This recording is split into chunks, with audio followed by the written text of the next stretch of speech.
Земјоделците преплашени. Загадените реки ќе им ги уништат и она малку посеби што успеа да го посеат поради недостигот на вода.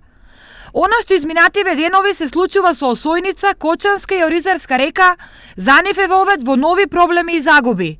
Па штетно, ја мислам со оваа вода не може да се сеат оризовите полини. Нема да, не знам на кој начин треба да се средат. Мислам дека луѓето треба да реагират. Оризарска река се слива у Брегалница. Може да дојде и до тамо последици. Некои сознание доаѓаат дека причина да била хартијата, мислам фабриката за хартија, целулозни хартија.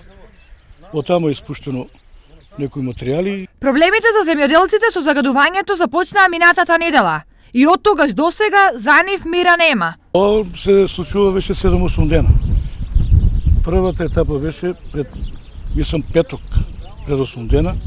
Неработни дена беа сабота и недела. Понеделник беше чиста водата, добра.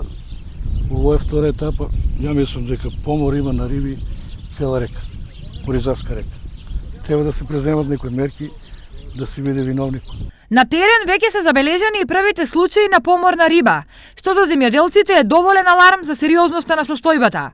Тие бараат итна реакција од надлежниот инспекторат и изнаоѓање на сторителите. И додека земјоделците се во паника, реките енормно загадени, новиот еколошки инспектор Благо Игновски го нема ниту на терен, ниту на телефон.